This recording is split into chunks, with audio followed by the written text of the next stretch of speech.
Hi BookTube! It's time for a wrap up. Not like for any specific month, because it's like the start of March, so just, you know, take the wrap up with a pinch of salt. I don't know the dates for any of these things. So here's my wrap up. It's basically the whole Throne of Glass series, apart from the first two, which I read in like 2015. You can see I only started annotating these like halfway through reading them, so some of this wrap up is going to be a little bit more planned than other parts, but what can you do? So just to start off, I initially started rereading this series with the intent to finish before Kingdom of Ash came out, and then I thought I could read Kingdom of Ash like along with everybody else and have like, you know, a fairly well-timed review or possibly a reading vlog or something, but like it just didn't happen, mainly because I started rereading these in like December, and you know, as much as I think if I'd pushed myself, maybe I could have read all of these in like December. It's totally possible, but I don't hate myself, so I didn't do that. So this is sort of like an unofficial wrap-up. It's not so much a wrap-up in terms of time, it's more just a wrap-up for this series. It just made more sense to do it that way. So I read The Throne of Glass and The Crown of Midnight back in like 2015, and I actually enjoyed them, even though the first one is basically like medieval fantasy The Hunger Games, but like without the games and like with a lot more shipping. I was kind of like, you know, it's fine. It seemed to me like the kind of book that was written for people between the ages of like 12 and 16, and I was like, it's entertaining enough. So I bought the second one. I still enjoyed that. I think I liked the second one more than the first one. It just, I don't know, it seemed more interesting to me. So the first book in my wrap-up is The Assassin's Blade, which is a collection of 5 novellas slash short stories that were written by Sarah J Maas that sort of all take place before the events of the first book in the series. Oh my god, even my voice doesn't want to do this review. So like, I started reading this back in 2015, and I got like part way. I think I can even still see where my bookmark was. Yeah, I got exactly 50 pages into this book. Like the dog ear, it will never fade. It was there from 2015 to almost 2019. I didn't want to continue the series without reading them, but I also didn't really want to read them. So I threw this book down because it was boring me. And, you know, like 3 years later, I picked it up again. I did hate it, kind of. I hated the first story. I just didn't care about Sam. It was just one of those, it's the kind of romance that I really don't like, where it's really obvious that like the only one single young guy in the story likes basically the only single like young girl in the story. Lysandra aside, but she was really presented as being an absolute just annoying just waste of space in this book, which, spoilers, she's possibly my favourite character in the later books, but like in this book you're meant to hate her because she's like pretty and not Selena. I just can't stand when it's like, it's so painfully obvious that Sam really liked Selena and she's just like, oh my god, I don't know what's going on, why does he behave like this? It's like, you're so just, you actually so stupid.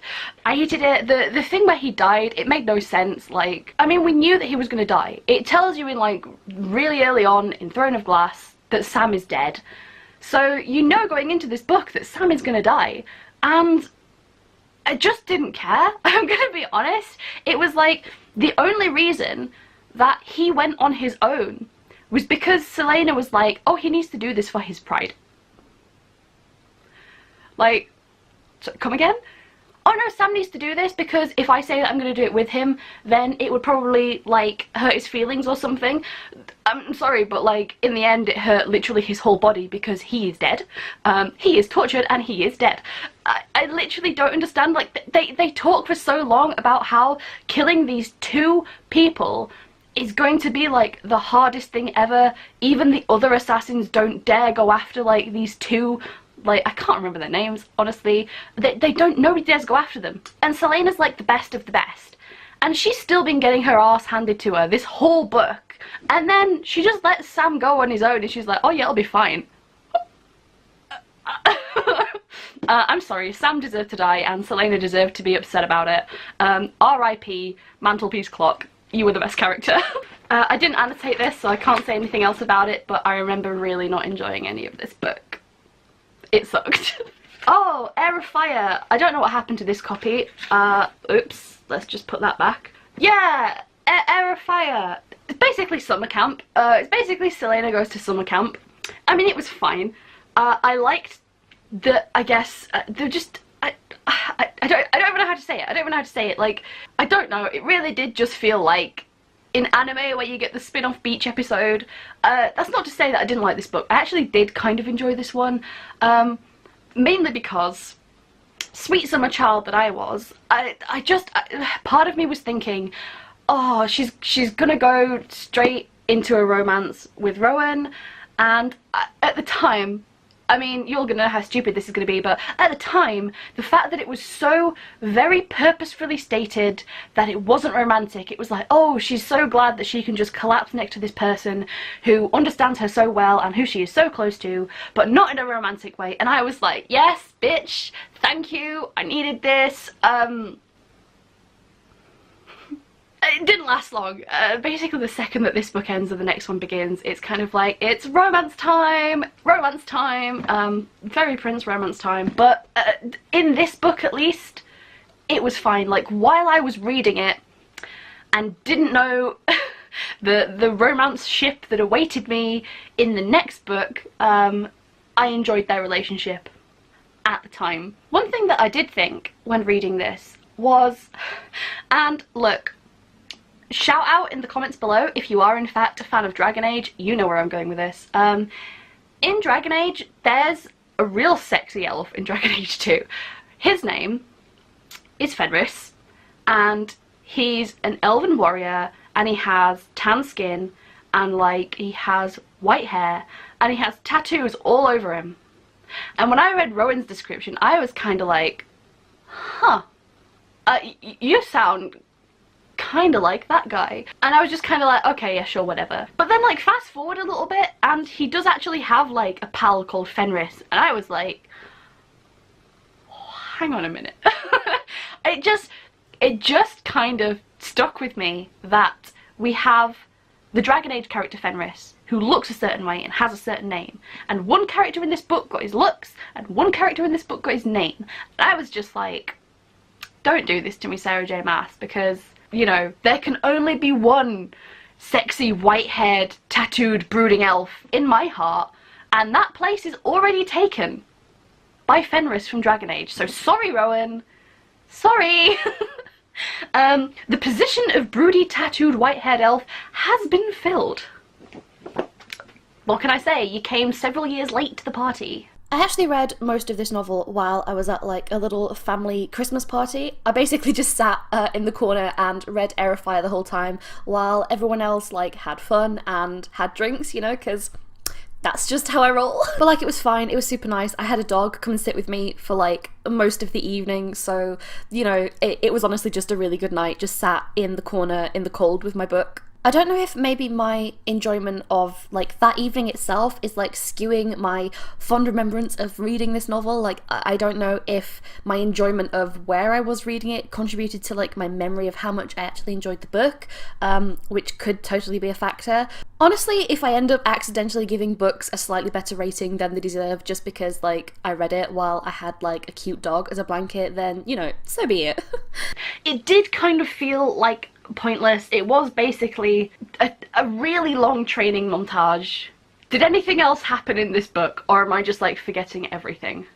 There's my review for this book. It was kind of forgettable, but I think I enjoyed this. I think I enjoyed this more than most of the later ones. Queen of Shadows, the first one that I annotated before I had any sort of like colour coding system, so I don't know what any of these mean. All I know is this was the book where I hate Kale. I hate Kale, I hate him, I hate Kale, I hated him so much, I wanted him to die. I think pink became my colour for I hate Kale. If the tab is pink, I hate Kale. Oh god, let's look at some of my tabs. Oh yeah, he's like, you came back when it was useful for you, and he's like, he's just such an ass. He's just like, he just keeps saying that like the only reason Aelin does anything, because she's Aelin now, the only reason Aelin does anything is because she's like having a temper tantrum, and it's like, oh yeah, she destroyed that whole, you know, underground criminal organization thing, which is really convenient for like everyone else, yeah, she's just having a temper tantrum. I'm like, Kale, just please, just perish in a hole. I hated him so much in this book. He was such a whiny ass little bitch. And he's so hypocritical because he's like, oh, you only got involved when it was convenient for you. But yet this whole book is him not getting involved in anything until it's like convenient for him. Like, he only allies with the rebels because they're gonna kill him. And to do so, he betrays Celaena's secrets, or, as far as I remember. And he's still not talking to Dorian. And I'm just, this whole book, I'm like, what are you actually doing, Kale? Because I know you think you're all like holier than thou, like, oh, I'm helping the rebels. But are you? Are you really? Like, Kale's the one that doesn't do anything until it suits him. And it's not till like right at the very end of this crap that he actually takes a stand and does something. And even then, it's like, it's not even that much. This is the I Hate Kale book. What else was in this book? I think I liked Aedion in this book. This is the book that Lysandra started to get cool in, right? I remember liking Lysandra. This was probably the last good book that has Celaena in it. We'll get to that. I think I enjoyed reading this as much as like I hated Kale. At least like I felt something. Like, aside from the fact that every time he came on screen I could just feel like my stomach knot with, oh, I hate this guy. I still enjoyed this one. I didn't really like the whole romance. You know, yeah. It was bound to happen. You can't have, Sarah J Maas can't have a female protagonist without having to bone someone. And like, so much of this book is like, oh, they really want to bone, but not yet. I feel like this was also the worst book for Sarah J Maas's punctuation. There were so many like M dashes, N dashes, little like, whatever you call these things. To me it looks like a tilde, but it's not. So many words just in italics. Like, in one paragraph there's 1, 2, 3, 4, 5 on one page, unless I'm missing some, which I very well could be.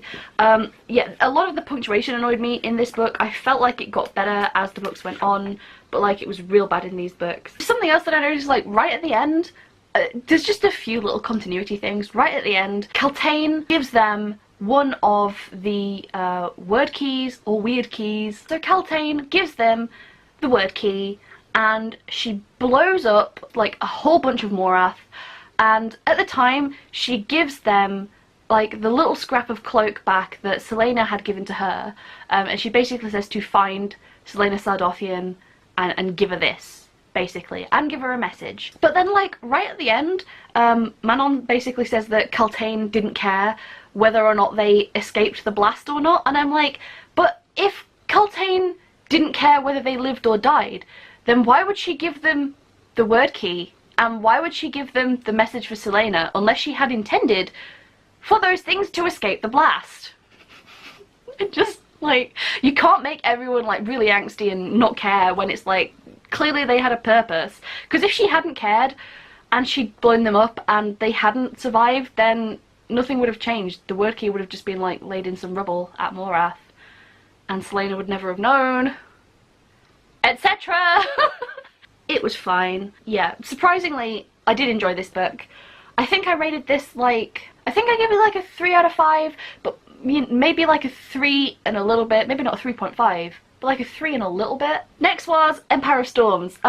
Again, I just feel like, I know stuff happens in this book, but I just feel like nothing happened in this book. I just feel like it was a whole lot of nothing. I know that things were happening because there's like 700 pages of talking about the things that are happening on the page, but I just can't remember anything that happened in these books, like major things that actually happened.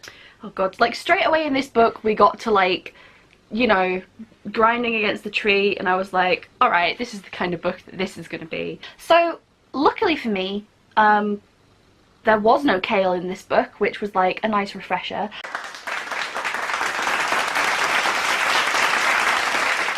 I did not have to deal with him, which I enjoyed. It was nice to have some space apart and cool down because I really hated Kale. Like, his name is Kale. The thing is, in the first book, I wanted to pronounce it Chael, but I knew that it was Kale, but part of me was like, I can't call you after a hipster superfood, like, let me live. But he wasn't in this book, so like, I didn't have to deal with that. I don't know, I just didn't really care about Aelin in this book at all. I don't really know what to say. I feel like the most interesting parts of this story were, I really liked Lysandra. She was becoming like one of my favourite characters at this point. She's just badass. She's just like a badass ex-courtesan, ghost leopard, sea dragon becoming. Like, she's just fantastic. Lysandra is just the best, and I really loved her in this. And I feel like if this book hadn't had Lysandra in it, or she hadn't been as badass as she was, then I would not have enjoyed this as much as I did. I feel like, though, this is probably one of my least favourite of the series because it was so long and just so not worth it. But aside from Lysandra, I really started to like Elide in this. I hadn't really been too warm to her in the last book. Like, she started to grow on me, but I just didn't really care much about Elide. In this one, I like Elide a lot more. She's like kind of sassy, and like she's kind of awkward, but like still in like a sassy way. I don't really know how to say it. Like, she's just so headstrong, and I really like that about her. Manon I liked as well. I didn't really care much about Manon in the last book because, I don't know, a lot of the time I was just wanting to not have so many new characters to focus on, but now that I was already used to Manon, it was like, she gets a pretty cool story in this one. I just think that Manon she's a character that I sometimes like and a character that I sometimes don't. I feel like Manon is there to, it's almost like she was the Selena that we didn't get. So when we first had Throne of Glass, it's like, oh, you know, Selena Sardothian is like this heartless killer, and you know, she's not. She goes out of her way to help people. Like, literally the entire of the 4 novellas is just her actively going out to help people. She's like the least heartless person to have ever been described as heartless, to ever feature on a page. So I feel like it was nice to actually get a ruthless, cold, calculating killer. And I know that Manon does get some, you know, she gets some heart, she gets some personality. It takes her 3 books though, and it's like a long journey, and it's like a real uphill struggle for Manon to get some humanity down her throat, like, let's face it. But I liked that about her. I liked that, you know, when I'd started this series, I was promised a cold-hearted killer in Selena Sardothian, now Aelin, and she's just not. So it was nice to actually get what I initially came here for in the form of Manon. I did really like the bit where Elide's like, she's meant to like take a bath or something, and so like she's in the tent and she has to be naked. Oh, no, that's it. The clothes, Lorcan's gonna go and make sure the clothes get washed or something like that.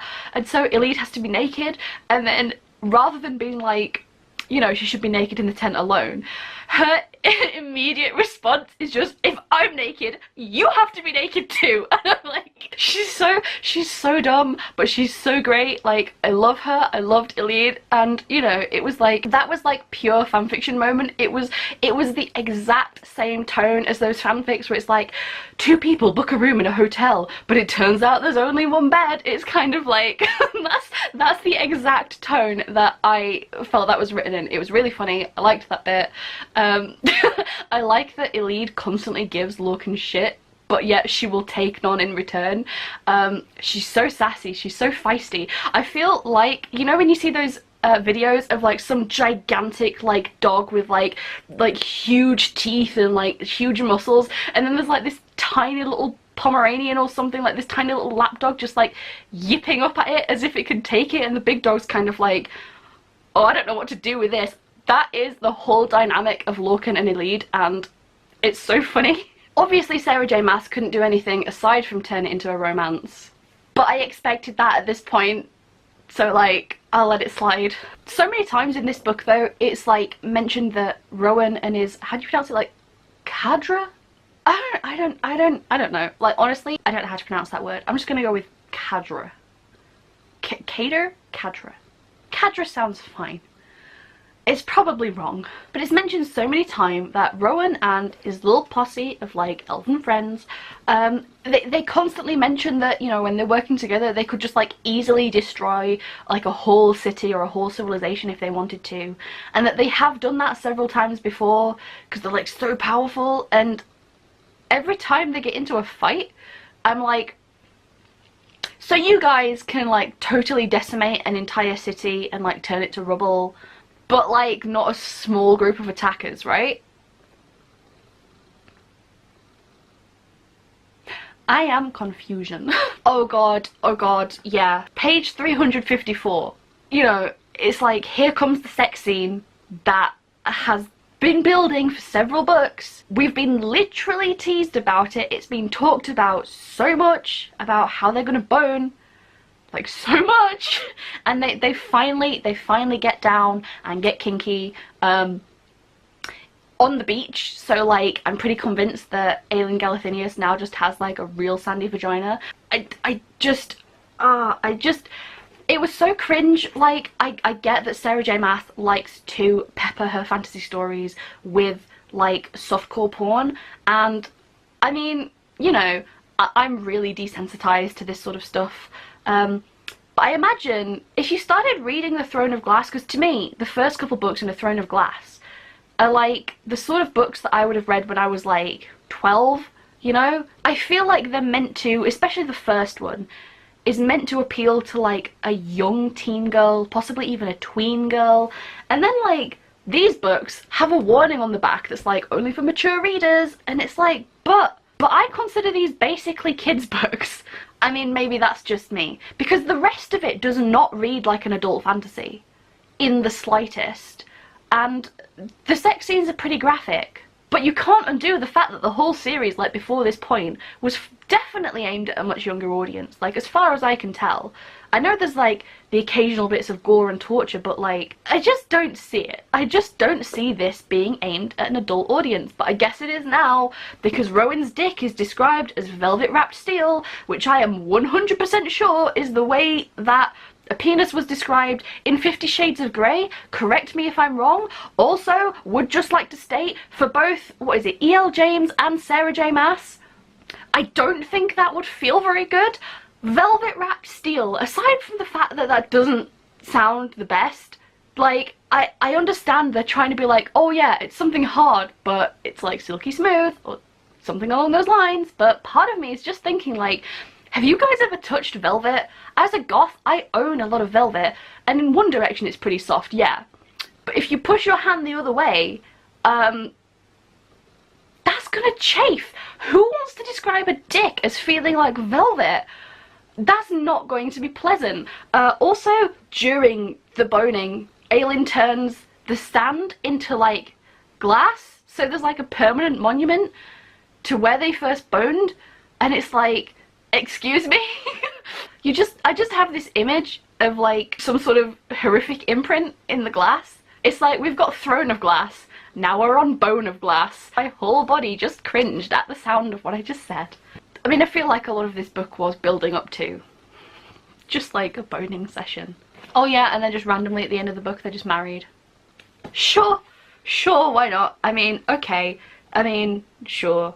I think I gave this book a 2. I would have given it a 2 maybe like a 2.5, but Goodreads only lets me put whole numbers, so I think I gave this one a 2.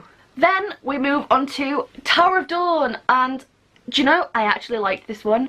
I think this might be possibly one of my favourite books in the series. It just felt so much better than all the rest, and I don't know whether that was because Aelin wasn't in it, and I don't know whether it was because it was a whole change of scenery, or just the plot was different.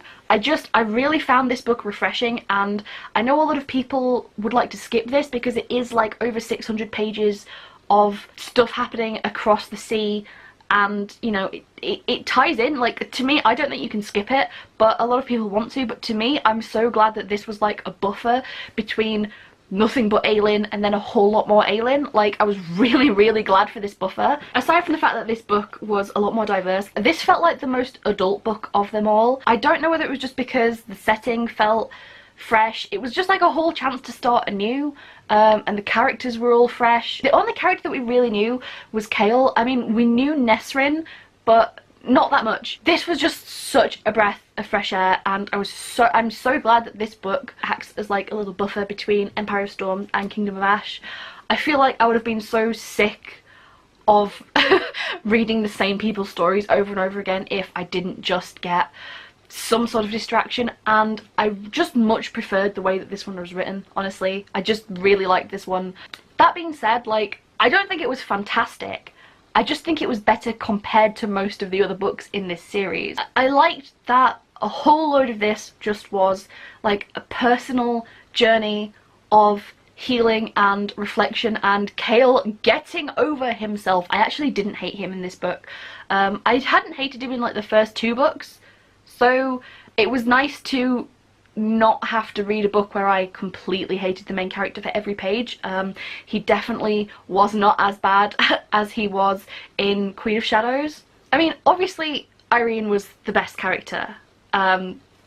Need more be said. I did like the fact as well that by the end of the book they didn't just like completely cure him. Some days it'll be okay, some days it won't. I was like, that's a fair trade-off. It's not always the best storytelling when, you know, everything is just completely fixed by the end of the book, and I feel like it would have been not as great for Kel's character if he'd just been like completely miraculously cured at the end of this book. I feel like lasting damage is better, it's a little bit more realistic, and it's just kind of the storytelling that I prefer personally. I really liked Irene. I really liked just her motivations and her goals, and the way that she treats like her other like sisters, her other healers, and I did kind of like how rude and sassy she was, and it's like she totally has every right to be, she totally has every reason to be. Like, they burned her mum alive. I'm like, that's, you know, if you're gonna have a grudge, that's a fairly decent reason to have a grudge, let's be real. I kind of hoped that maybe it wouldn't end in a romance, but like, I can make my peace with it. At this point, I know that Sarah J Maas is going to couple off literally everyone that she can get her paws onto. I mean, they are her characters. If she just wants to make more characters to make more couples, then so be it. Far be it from me to say what she can and cannot do with her own characters. I would have preferred if maybe there wasn't so much romance. I feel like it worked in this sense. Like, I don't feel like there was anything wrong with Kale and Irene getting together. It maybe would have felt less irksome if there hadn't been so many other couples getting together in the books before and after this. But, you know, it's a Sarah J Maas book, like, what else am I supposed to expect? Obviously they have air conditioning.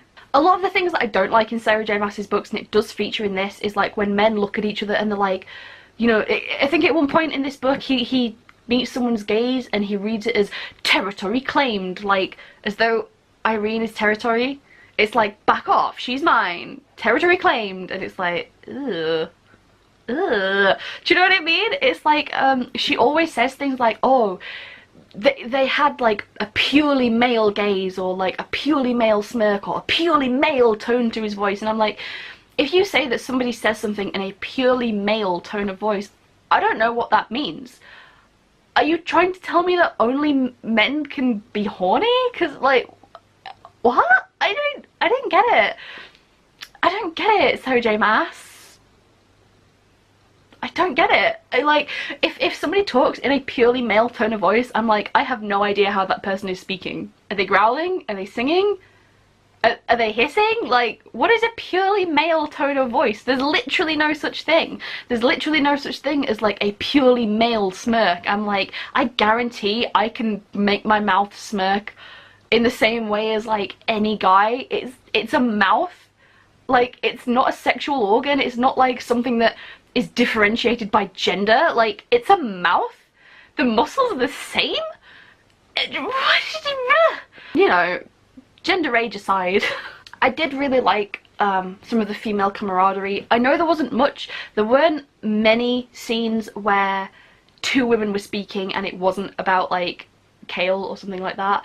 But I really liked the scene where Irene is being like chased through the library, and she meets like the other little group of healers, and they all sort of like bander around her and they stick together and they all hold hands and they stay close, and it's just sort of this like, no one's gonna give her away, they're all instantly at her back, and it's like, they can't do anything, they're just healers, they're just like young girls, but it's just that immediate like support, and I was like, oh, I really like that scene. Yeah, it just says that the 3 girls remained, 2 holding Irene's trembling hands, they did not let go, and I was like, oh, that's so sweet.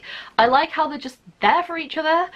I don't know their names, they're never mentioned again, but like, you know, it was nice. I've got low standards at this point in the series. I will say one thing that I noticed, I started mentioning it before, so many words in this sound like it's from Game of Thrones. Like, it's the southern continent across the narrow sea, and it's full of grasslands, and there's horse lords, and it's ruled over by somebody called the Kagan. And in Game of Thrones, it's like, it's the eastern continent across the narrow sea, and it's all grasslands and horse lords ruled over by a Carl. I mean, not to mention that, like, at multiple points in the last book, when like either Dorian and Aelin or Aelin and Rowan are using like their powers together, it's like, oh, it was fire and ice, and I'm like, like a song of ice and fire. And to top it all off, Aelin is constantly called the princess that was promised, and I'm like, do you mean the legend of the prince that was promised, aka your Game of Thrones? There's so many things that are like words specific to Game of Thrones that I keep seeing in here. I get that there's inspiration, but I'm like, I maybe wouldn't have had horse lords in a southern continent on the grasslands ruled over by someone whose name starts with like a K sound, you know, across the narrow sea with a monarch who was promised. Can we not? I feel like I'm reading too much into it, but at the same time, you know, a lot of those names feel really derivative. I feel like she took one look at Essos and was like, I want to do some of that. And she did. I think I rated this overall like maybe like a 3.5 stars. I wanted to almost rate it 4, like I was hoping that something would push it to 4 stars, but like the end was so bad. It was just kind of like, and the bad guy is Duva, the pregnant girl that had no lines in the whole book. And it's like, you can't just be like, it's just so boring. It's like, you know, it has to be someone who's been named already, but it's like, you can't hide your villain by just never ever giving them like just any sort of like screen time, page time, book time. Like, Duva never really says anything. Every time she's on screen, she's just pregnant. It's just like, and there she is, being pregnant.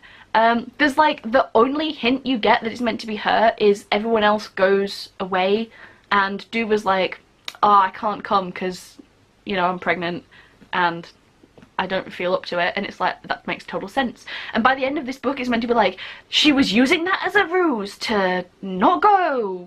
Oh, she was the only one who didn't go. And it's like, but also, equally, she was in fact pregnant. Like, that's the only defining character trait that she has, is being pregnant. And apparently the villain, even though she didn't have any lines. Sure. Yeah, so the minute that Duva is revealed as like the bad guy, it's like, we know everything that the person stalking Irene up until this point has been doing, aka the villain, aka we now know their identity is Duva. We know everything they've done, we just didn't know who was doing it, and now we know for sure it's Duva, right? Except that Duva then decides to recap everything that she did and why in one of ye olde villain monologues. What is the point? What is the point?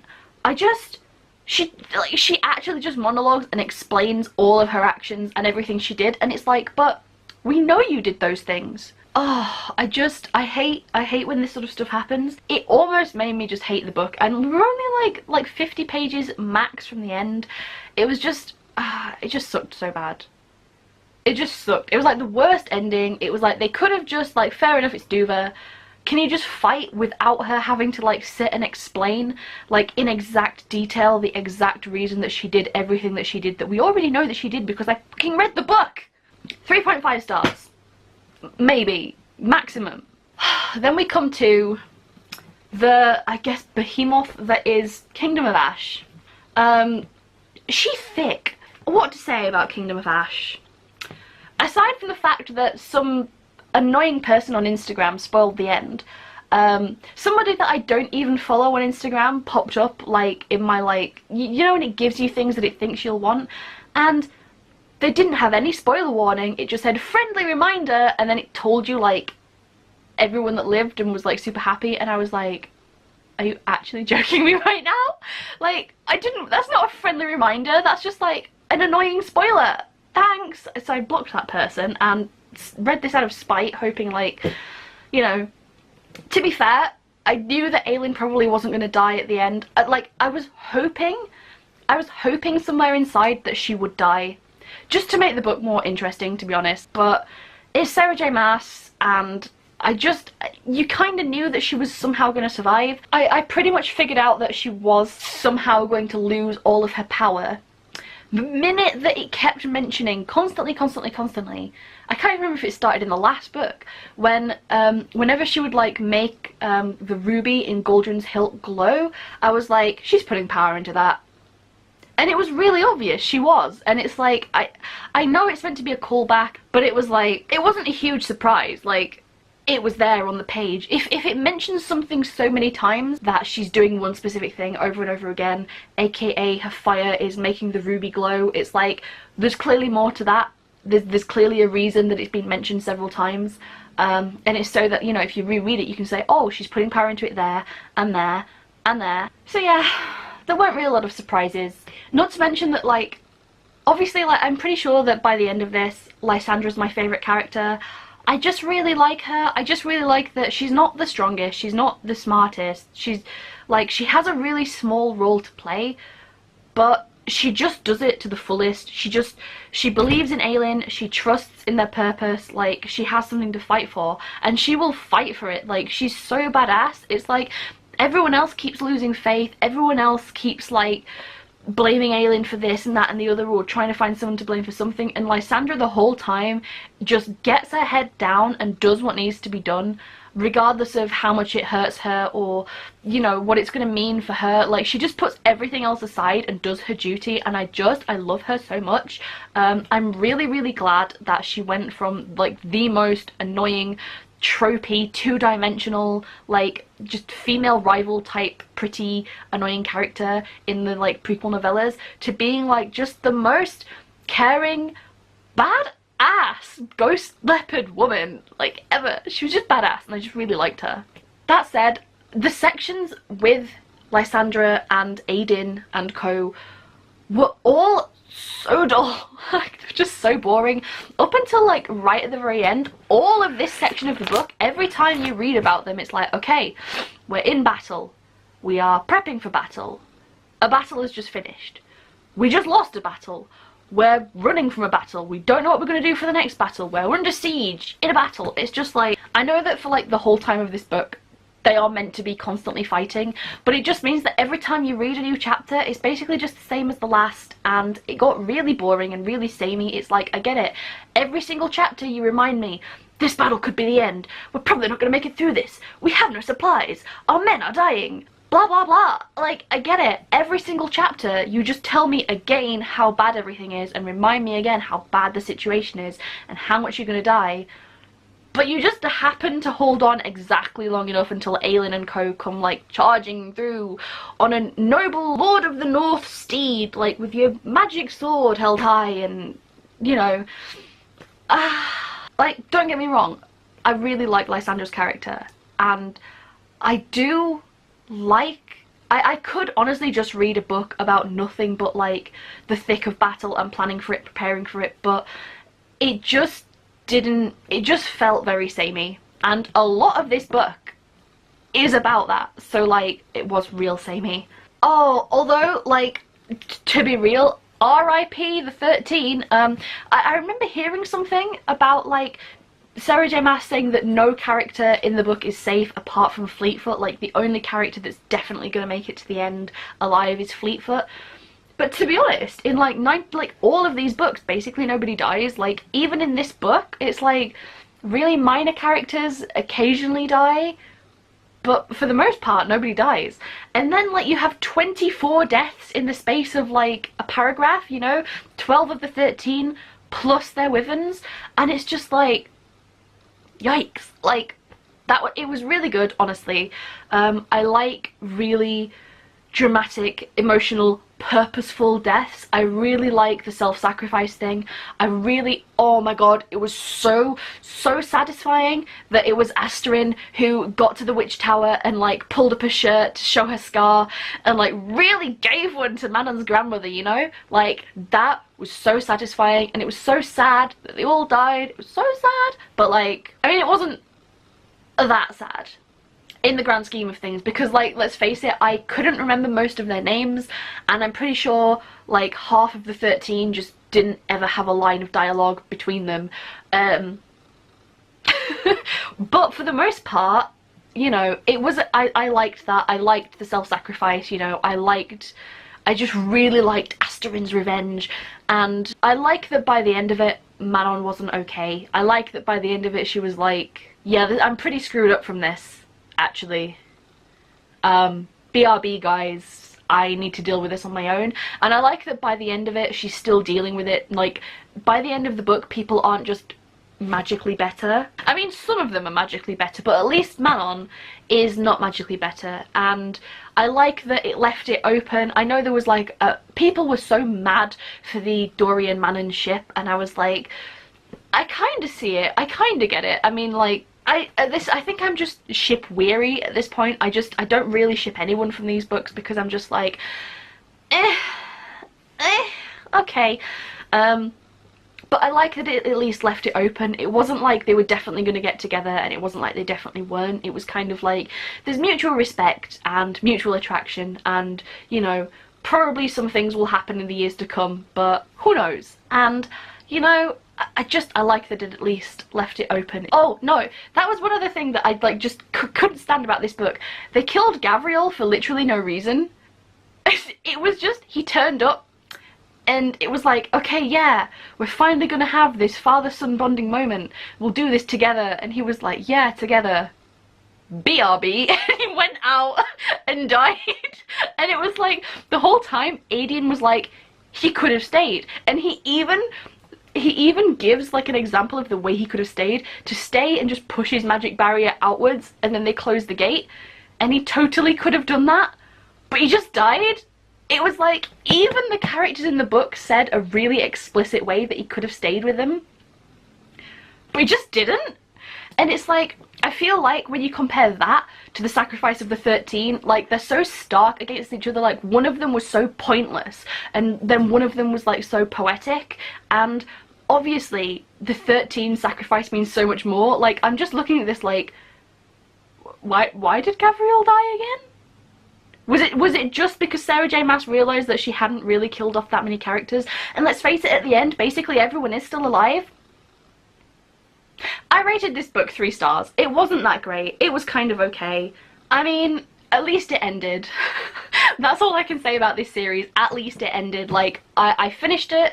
I finished reading it. I was so pleased that I finished reading it. Again, Sarah J Maas, I don't think she really actually knows the difference between men and women. Like, I mentioned before about the whole male entitlement and like, oh, like a purely male tone of voice and whatever.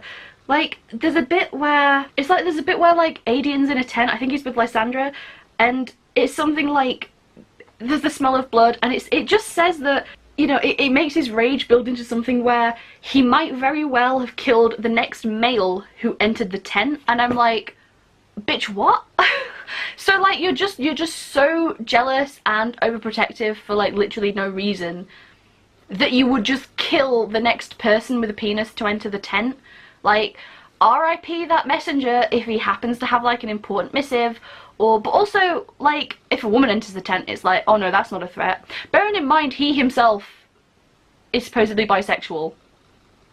And I know it's meant to be all put down to like these Fae instincts or whatever, but it's like, is Fae just another term for like sexist? I don't get it. Like, later on, Dorian, he shifts into a female witch, and it says he'd been there for the past 2 hours learning how the female body moved and operated. I don't like, I'm sorry, but having a vagina I don't think means that your legs operate in a different way. Like, I'm pretty sure you can still move and walk. It's kind of like, I don't know, like Sarah J Maas talks a lot about going for a piss, like across all her books. There's a lot of talk about pissing in Sarah J Maas's books for some reason. So like, I guess if Dorian's gonna go to the bathroom, maybe, like, you know, I'm sure that might be an interesting first time experience, but like, learning how the female body moved and operated, I don't think you know the difference between a male and female body, Sarah J Maas. Like, what is different? What is different? You speak the same, you walk the same, you move the same, like, limbs, arms, legs, internal organs, pretty much everything is the same. It's like, is he I don't know. He says at one point that he's tempted to go and masturbate and just see what that's like as a woman, but like, he's not doing that right now. So like, unless he's actually doing something that specifically involves the need for a penis that he now doesn't have, what exactly is different? Why does Dorian need 2 hours to decipher how the female body works? I don't get it. I don't get it. Why does he need 2 hours? Is he just distracted by boobs the whole time? Like, oh god. I mean, just while we're speaking of like dicks, Rowan's dick being called a decadence, I laughed at that a lot. A decadence. A decadence? Oh god, yeah. And like, the last cardinal sin of this book, there's a point where Aylin's like, you know, she's like flying through a PowerPoint presentation of various different worlds and existences and so on and so forth. And at one point, she flies through a world and she realizes that the beings there are fae, but like they have wings, and like somehow while she's like hurtling through the sky, she makes like eye contact with this guy and he slows her down, and I'm just like, were those characters from her other books? Because I know her other books are fae with wings, but like, I haven't read them and I don't intend to. But did she actually just put her own other series as an Easter egg in this? Because if so, that's so cringe. It's like, that is 100% the sort of thing that I would have done in fanfiction at age 12, and like, you know, completely each to their own. I get it, she's passing through different existences and different universes and like different realities, but at the same time, to like make your main character see possibly characters from your other books and sort of be like, hey, you know, just do that little nod of like, yeah, I see you. It's like, really? Really? I think I gave this 3 stars, but like barely. Goodreads only lets you pick whole numbers, so 3 stars, sure, why not? So yeah, there's my wrap up. I kind of don't want to hold these. I have a feeling that they're going to fall down. Yeah, that was my wrap up of basically the whole Throne of Glass series, apart from books 1 and book 2, because I read those in 2015. RIP my memory of those books. I mean, I enjoyed it for the most part. Aside from like the gratuitous sex scenes, I feel like this series was just a bit too infantile for my taste. Tower of Dawn definitely felt like the most adult of them, which I think is why I liked it the most. But for the most part, it just felt like it was written for somebody a bit more young, a bit more naive, and I don't know, I like a little bit more complexity in my fantasy. I like a little bit more of like a rigid magic system. I like a little bit more lore. I just like something a little bit different. I did enjoy them. They were still entertaining. You know, they were 3 stars worth of entertaining. Like, they were neither good nor bad. It's like, I liked them. I didn't love them. I didn't hate them either. I think they're definitely the sort of books that I would recommend to people either just getting into fantasy or just looking for something like a bit more fun and not really a strenuous read. I know there's a lot of them. I know there's like a big word count here. I have recommended these books to, I recommended them to a friend and she loved them and she actually read them all and finished them way before I did. You know, if you're just looking for just like a fantasy book with a female character and it's just like easygoing fantasy is the best way I can put it. It's not complex, it's not like groundbreaking, you know, it's just easygoing, fairly pleasantly entertaining fantasy. And I know I have a lot of gripes with different parts of it, but I'm not expecting it to be perfect because it's by no means a masterpiece. It's pretty average. I don't mean that in a bad way. Like, average doesn't mean bad, average just means average. It's just like in the middle. It's like middle of the ballpark for me. If I had hated these, like I do DNF books and I didn't DNF any of these. I did finish the series and, you know, parts of it were enjoyable, parts of it were funny, parts of it, you know, I did really enjoy, and then parts of it I did think were sad or moving or touching and things like that. And, you know, it did make me really hate Kale for a whole book, so like clearly I felt invested to at least a certain degree. So like, I know that a lot of people really love these books. I know that a lot of people swear that Sarah J Maas is their favourite author. Unfortunately, I just don't see it. It's just not for me. And I know there are people that completely hate these books, and I can totally see that too. I feel like I'm just in the middle ground. It's like I recognise all the things that are not great about them and that are either really childish or need fixing or that are just really irksome and annoying.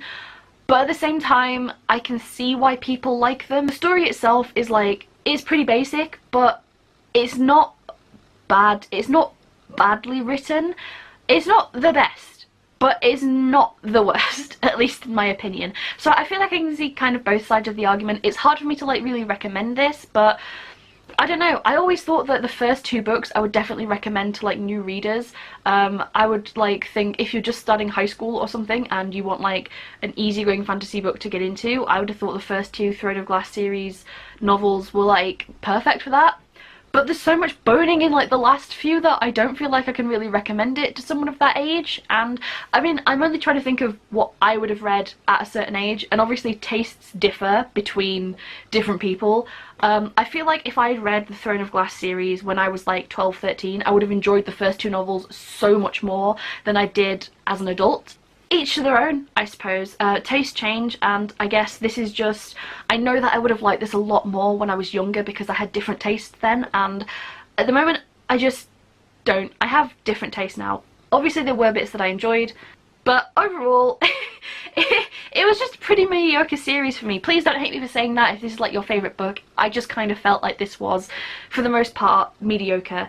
If somebody said, should I read this, I would probably say, yeah, I mean, why not? But if somebody said, oh, I don't want to read this, it's too long, I can't be bothered, I'd be like, yeah, I can see, like, you're not, if you don't read this, you're not missing out on anything major. Yeah, so this was like half a review, half a wrap up.